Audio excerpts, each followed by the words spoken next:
What's up, guys, and welcome to another guide video for Borderlands 4. If you do enjoy this video, please leave a like on the video and make sure you hit the subscribe button as well, since I'll be doing tons and tons of more Borderlands 4 content on this channel. Other than that, let's get right into the tips that you may have or may have not known about Borderlands 4. It's kind of beginner tips, but they're still really good to know, and some of these, honestly, I didn't even know you could do. So let's start with the Digi-Runner. So we got the Digi-Runner, right? And you know how you can just boost regularly, you can jump and things like that, which is really nice around it. A lot of people don't know that you can actually jump in it, which is a very, common thing because people are just running through the game and they just don't realize that you can jump with it. So pretty cool. You can also kind of boost and then jump, and then you can kind of double jump and you'll get some distance, and then you can do your vehicle again. So that's really nice for the Digi-Runner. But one thing I actually did not know until literally today, which I don't really mess around with the Digi-Runner. I usually just use my jumping boost, which is this. That it's like a speed boost that you get for binding keys. If you guys want to see that video, you can go down in the description below and check out that video that I made on it. But it's way better than just using a Digi-Runner, in my opinion, in certain areas, and definitely in indoor areas when you can't have the Digi-Runner, of course. But it's like a speed boost.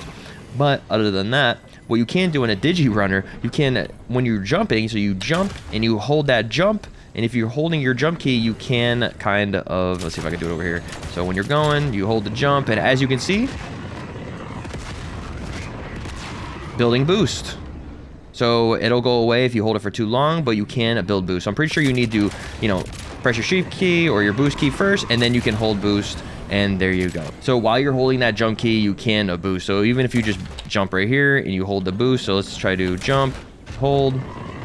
So yeah, you just hold that key down and there you go. Or hold the button down and now you have boost. So it kind of reminds me of a Mario Kart, kind of, because you can drift in Mario Kart and drift around corners. So it's pretty cool. So if you need to get around, you just jump, hold, and then there you go. You have a little extra boost, which I did not know you could do that. So that's really cool for getting around corners. Say if I'm going down here and I need to go take a right, I can jump, hold my boost, I need to turn around or something, and then I have that extra boost already, rather than turning around really slow and then boosting. It kind of keeps you in that momentum of boosting, which is very nice. So very cool to know, very little neat detail, and a lot of people just don't know that. You can switch weapons as well on the Digi-Run if you didn't know, but that's very simple.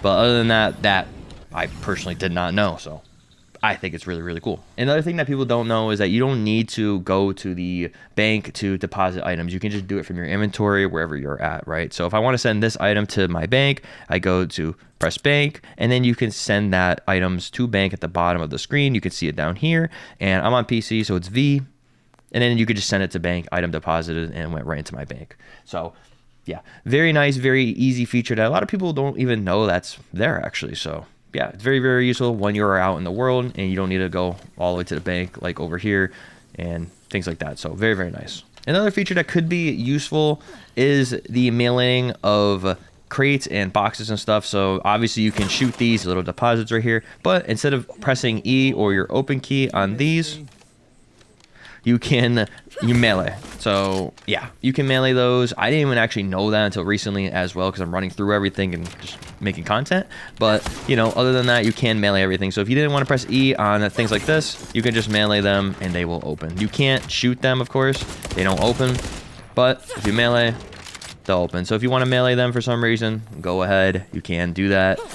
So yeah, it's kind of easier to do that as well, because sometimes there is a little delay with your pressing E. Sometimes you won't hit it or something. So, maybe it may be easier just to run up to it and then melee. Now, the biggest tip here I'm going to be giving in this video is huge, because I literally did not even know about it as well. The other things are simple. They're way more simple. Yes, I didn't know about it before, but this is more for end game thing. So once you beat the game, you will unlock the firmware transfer machine, right? And what I did not know is that if you go in here and you can transfer items on yourself and everything like that, and your class, right? So I'm Vex, so I can transfer like items that are Vex and stuff like that. I can put them in here and transfer them and get something else out of it, get a different gadget basic. Or at the bottom of the mod, you can see like Gadget Ahoy. That's what I'm talking about. So if you go in here and you actually put one of your items, or you can put a different class's items, which I did not know. So I've been like just junking all of my class mods that was from a different character. I've been just junking them, which I shouldn't have been doing, because I can go in here and transfer their kind of gadgets at the bottom. So if I go and do one for Rafa, for example, you got him in here. As you can see, it's going to be the Atlas mod here, and it's going to be gunfire rate is increased by 5% while an Atlas target lock is active. So say if I wanted to transfer this item, just for example, to one of my class mods. So I have this. So for example, this purple one, or even I can put it on one shot on Deadeye mod, which is very, very good. And now this mod will have the Atlas little gadget attached to it, and that's from a different class right here, the Rafa class. So very, very nice. A lot of people don't know this, and I've seen a lot of people on Reddit as well talking about it. They're like, wow, I didn't even know that. We've been junking these random class, like different class mods for different classes.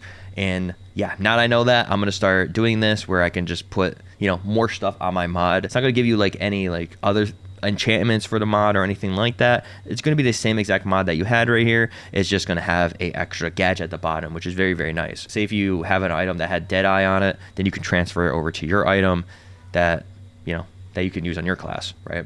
And then it'll have Deadeye.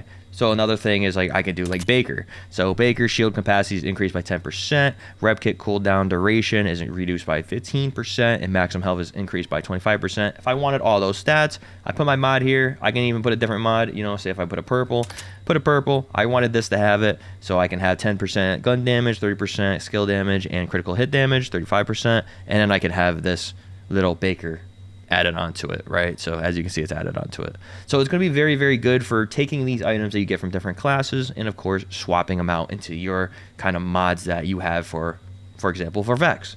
So yeah, did not know that. Very, very big tip here. You can also do this with rep kits as well, but I only have these two right now. So if I wanted to transfer the large triple bypass over to the standard pacemaker, if I wanted to transfer this gadget here, which is going to be jacked, zoom in speed is increased by 20%. I can do that, and then it has some other things here too as well, but I can do that and swap it over to this item. But this is mainly for showing off that you can do this with different classes, so definitely don't throw those classes away. So like these legendaries, I'm not throwing them away because I'm going to find a different mod to put these kits on, to put these little mods on, so I can transfer them over to Vex. So if I wanted to do this for the Forge Knight class mod, and I wanted to transfer Oscar Mike, which is going to be gun reload speed is increased by 10%, which is really good. Gun damage is increased by up to 20% based on the emptiness of your gun's magazine, which is going to be really helpful for the situation I'm doing, which is a gun witch build, which I'll leave that in the description below if you guys want to see that as well for Vex. And after reloading, gunfire rate is increased by plus 30% for 4 seconds. So if I wanted to do that and put that on my one-shot Undead Eye, which doesn't have anything on it, initiating a transfer will destroy the blacksmith that I have in the firmware slot. Firmware can only be transferred once. Would you like to continue? So let's do it. And there we go. It's completed. Oop, I kind of glitched on my screen a little bit, but it is completed. And there we go. Spent it, did it. We got a lot of XP for it. And then we go in here, and now my one-shot Undead is got Oscar Mike on it.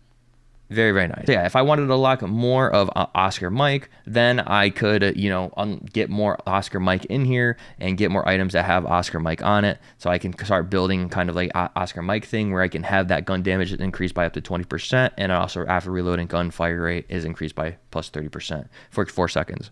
I just did that as an example. It probably wasn't that good to do that to my one-shot Undead. So say if I wanted to change that, I can change that from the Oscar Mike, and then I can change it to Baker. So I can keep doing this over and over again. You just have to make sure you go into your inventory and make sure you start getting items that have kind of what you want over here, right? So if you want a bunch of Deadeye items and you get some stuff with the Deadeye attachment, I guess you would call it, then you're going to want to have it install it on your character. It's like right now I do need a lot of Deadeye, or I do need a lot of Oscar Mike. It's whatever path I kind of want to run. Deadeye is going to be more important for me because it's going to have more critical hit chance, so I'm going to be wanting to get a lot of Deadeyes on my mods instead of the Oscar Mike. Obviously get the Deadeyes. Very, very useful for taking those other class of mod items. You definitely don't want to destroy them like I did. I destroyed so many of those items, and I really regret it because I could have used them to my advantage there of just swapping them out for, you know, for another mod. Another big tip after that transfer mod is that I wrote it down. So the bonuses that they give to perks in the tree are active. So every time when you get a perk from your class mods,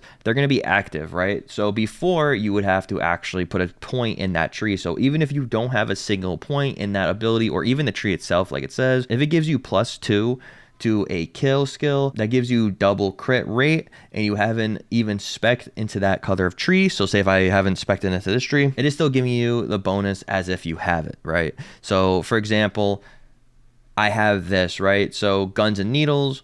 So as you can see, 0/3.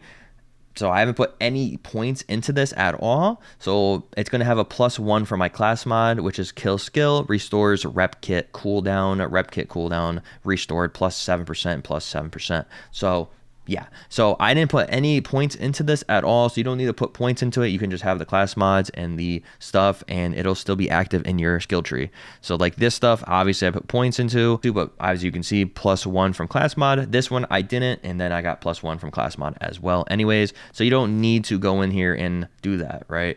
So yeah, very, very useful information, because a lot of people, they're not going to think about that, and they're just gonna, you know, keep putting points into stuff that they don't need to put points in, even though their class mod is, you know, working with that. I think in the older Borderlands 2, I think if they changed it in Borderlands 3 and 4, I think Borderlands 2, it was kind of where you had to put a point into this item in order for that class mod to work. But like I said, in Borderlands 4, you definitely don't need to do that. As you can see, it's working even without a actual skill point in here. So make sure you respec now if you just found that out from me, and make sure you know, let the class mods do their work. Also, one of the last things I wanted to talk about is if you go into the options, and then if you go into the gameplay options, and you go down to the toggle radar display. So this is going to have a compass or a radar. So you can toggle that on to radar. And now if I go back out, I have a little mini map up in the top right corner, and it's going to be very, very useful. If you don't have that on, it'll just be the compass on the top of the screen, as you can see.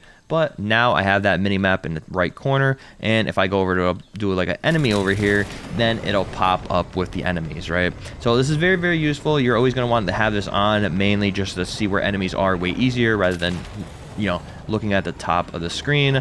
It's very, very useful. So I'm over here. As you can see, there's an enemy right here, and there you go. They're all popping up on the radar. Very, very useful if you don't want to look up. And yeah, shredded him really quick. But yeah, as you can see, they're all over there. You can see where they are. And also it says a down arrow. So that means they are, you know, basically in front of you. Sometimes it says an up arrow as well. If you see to the top right of the minimap, you see an up arrow. That means he's either floating in the sky like him, that's him, or if he's on top of the building. So just like any other game, they're going to have those kind of arrows to distinguish where the enemy is. So it's going to be very, very useful for you. If you need to find the last enemy, then you make sure you have this radar up and you can see where they basically are. Then the arrows definitely help you out as well, like I said. Also, one last thing, it's very simple. If you drop an item, or if you have an item on the ground, you can take it, or you can take it as junk, and it'll already mark it as junk. So when you do go to a bank, you can just sell it for junk if you wanted to. So that's just a good tip right there as well. It's very, very beginner, I know, but a lot of people just don't realize that they're just chilling and playing the game. They just don't realize that. So yeah, I hope you guys enjoyed this video. If you did, please leave a like on the video. And if you guys want to see more beginner kind of tips like this, then let me know down in the comments below and leave a like on the video as well, because I'll be doing a ton of more, you know, kind of beginner tips and some other, you know, little guides like this one. So it'll help you guys out. Yeah, if you did, leave a like on the video. Make sure you hit the subscribe button as well if you did enjoy, and have a great day or night, guys, and peace.